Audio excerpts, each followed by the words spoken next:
안녕하세요. 최근 매매들에 대한 승률을 계산해 보겠습니다.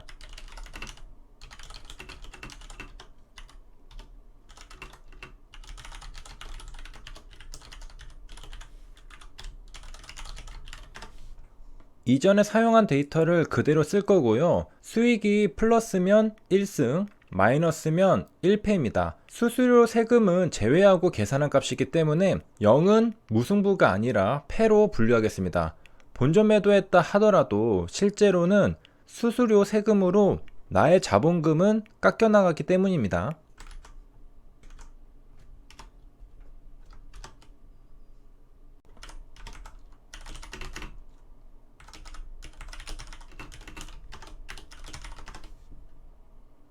수익이 0보다 크면 true로 반환하고 0보다 작거나 같으면 false로 반환합니다. true는 몇 개인지 false는 몇 개인지 세어보겠습니다.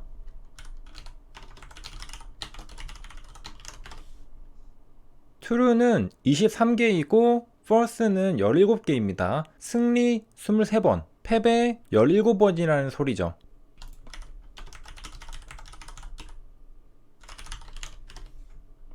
총 40번의 매매를 해서 23번 이기고 17번 졌다는 겁니다.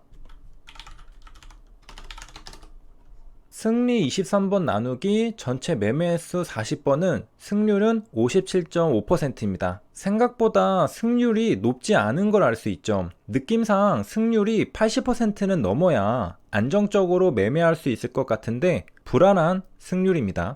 물론 승률이 40%여도 손익비가 우수하면 계좌는 수익이 되는 게 주식 매매니까 올바른 비교는 손익비도 따져봐야 할 겁니다. 하지만 사람의 심리상 승률이 떨어지면 심리적으로 위축되고 내가 잘하고 있는 걸까 의심이 들게 마련입니다. 그래서 승률은 높을수록 좋습니다. 손익비를 양보하더라도 말이죠. 심리적으로는 그렇습니다.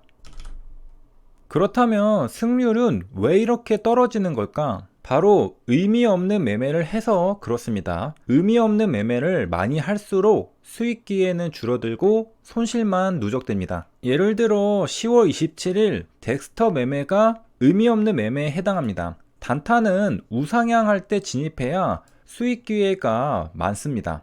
하지만 고점 찍고 떨어진다고 매수하면 그게 바로 의미 없는 매매입니다. 반등을 먹어보려고 시도하는 건데 잘 안됩니다. 이미 추세가 꺾였기 때문에 손실 가능성은 크고 수익은 짧은 반등일 뿐입니다. 심지어 반등으로 수익을 보면 그나마 다행이지만 수익도 못 보고 약손절하게 됩니다. 덱스터는 고점을 찍고 내려오는데 제대로 된 반등 없이 그냥 줄줄줄 흘렀습니다.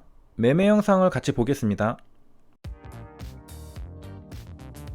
덱스터가 12시 53분에 고점 찍고 급격하게 내려온 것을 발견했습니다. 그리고 밑꼬리가 달리고 반등하려는 듯한 움직임을 보여주죠. 그리고 빨간색 매수세가 들어오면서 윗호가를 잡아먹으니까 나도 모르게 빨려 들어가면서 매수했는데요. 여기에서 주목해야 할 점은 매도호가 8만 주 대 매수호가 17만 주라는 사실입니다. 성급하게 들어갔다는 점을 알 수 있습니다. 물론 매수할 때 지지선을 보고 들어갔지만 하락 추세로 꺾인 상태고 호가창도 좋은 상태는 아니죠. 이렇게 버티다가 본전 부근에서 매도가를 잡아먹을 것 같이 시도하는데요. 결국에는 실패하고 맙니다. 매도 잔량이 다시 리필되면서 쌓이고 큰 물량의 매도세가 쏟아집니다. 저도 어쩔 수 없이 매도하고 맙니다.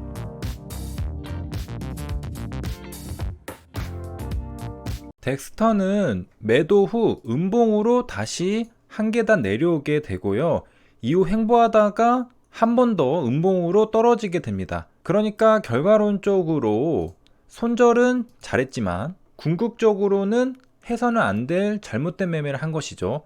애초에 매매하지 않았다면 손절할 필요도 없었다는 겁니다. 가능성 낮은 자리에서 손절을 잘했다 한들 의미가 없다는 것이죠. 처음부터 진입하지 않는 게 베스트입니다. 그리고 이렇게 수익을 갉아먹는 손실 매매를 반복하면 따라서 승률도 낮아지게 되는 것이죠. 이런 매매를 한번 참기만 해도 승률은 높아지게 됩니다. 주식 매매에서 어려운 것은 수익 기회를 잡는 게 아니라 손실 기회를 참는 것입니다. 돈 버는 방법은 조금만 노력하면 쉽게 찾을 수 있습니다. 여러 가지 방법 중에 나에게 맞는 방법을 선택하면 되죠.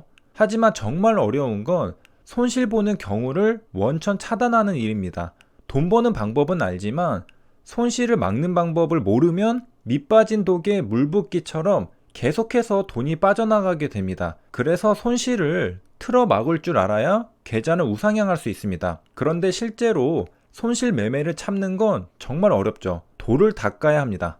다시 덱스터로 돌아와서 이 차트는 일봉 차트인데요. 덱스터는 왜 상승했을까요? HTS에서 10월 27일자 의미 있는 뉴스 기사로 가장 먼저 뜬 건 9시 50분 뉴스 기사입니다. 키워드 메타버스가 눈에 띕니다. 뉴스 기사는 메타버스가 산업계와 금융계 등 다양한 분야에서 활용도가 증가하면서 관련주 덱스터의 주가가 강세라고 설명합니다. 금융계도 활용한다는 점이 인상적입니다. 덱스터는 왜 메타버스 관련주로 분류될까? 바로 시각효과 VFX와 관련된 기업이기 때문입니다.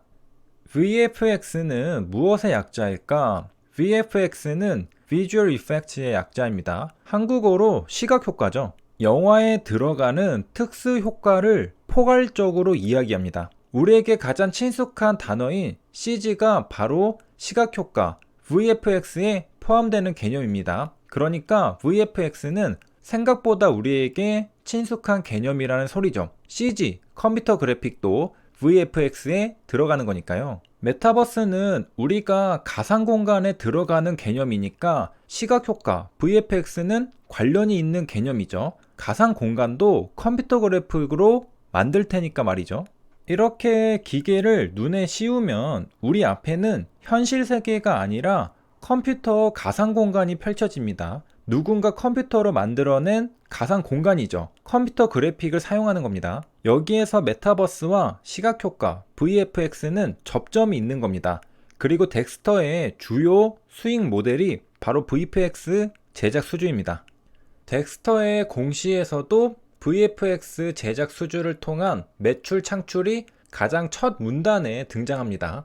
그만큼 회사에서 강조하고 있는 사업이라는 것이죠. 실제로도 주요 수익 모델이고요. 신과 함께 영화를 보신 분들은 시각 효과가 어떻게 들어갔는지 알 수 있을 겁니다. 이후 이틀간의 덱스터 차트고요. 조정 중에도 떨어지지 않고 추세를 유지하며 소폭 상승했습니다. 이번 시간에는 승률이 낮은 이유에 대해 알아봤는데요. 의미 없는 매매를 줄여야 승률을 높일 수 있습니다. 그리고 시각효과 사업을 하는 덱스터가 메타버스 관련주로 엮였다는 것도 살펴보았습니다. 여기까지 시청해주셔서 감사합니다.